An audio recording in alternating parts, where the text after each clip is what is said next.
was 20 years ago.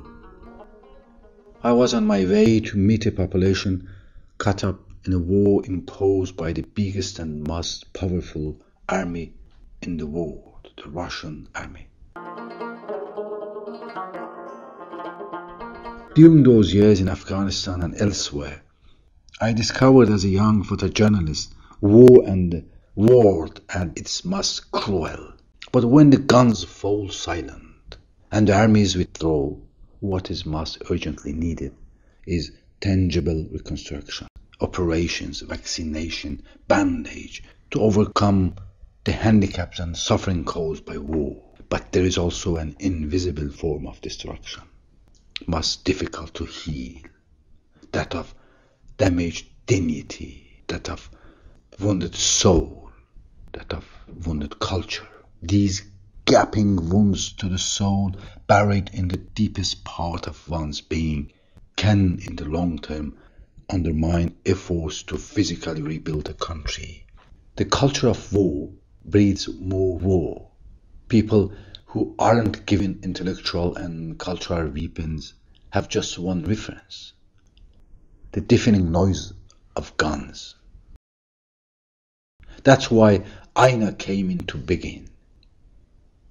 Aina calls itself a third-generation humanitarian organization whose activities seek to heal wounded soul by providing logistical support and training for local working in the media and culture.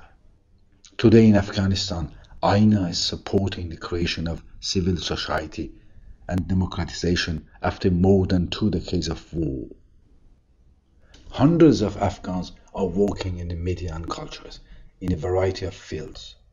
To date, Aina has supported 8 publications: the women's magazines, Malalai and Sirat, weekly newspaper, Kabul Weekly, children's magazine, Parwaz, society magazine, Sabaun, the satirical review, Zambil Gham, and Afghanistan's first French magazine, Le Nouvel de Kabul, and Aina News, a sort of weekly international press review, so Afghans can read what the world thinks and writes about them and their country.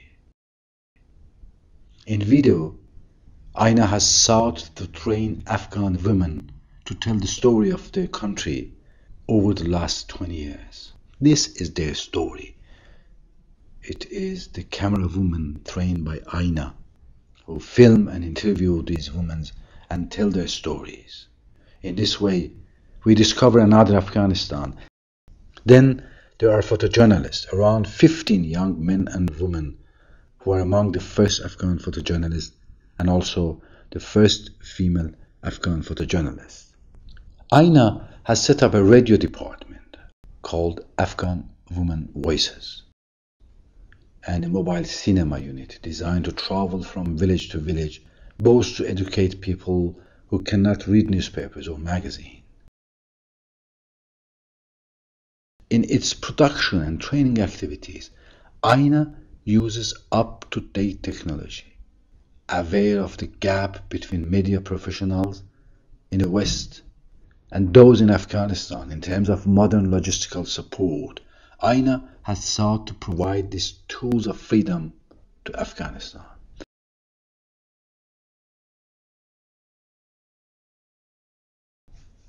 I remember one day in 1990 when I was working for the United Nations in the north province of Badakhshan.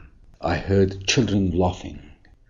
I turned around and saw a young boy coming out of school with a little plant in his hand. He had learned at school to look after it.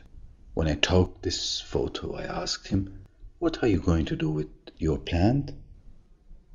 His answer is perhaps one of the reasons why I founded Aina, and perhaps one of the reasons why I still return to this country. He said, "I'm going to grow a tree out of this plant." Today, Aina is like that plant. Its roots are in the rich cultural soil of Afghanistan and the world. I hope it will become a tree, a tree of culture and peace, today in Afghanistan and tomorrow in every country where freedom of expression is still fragile.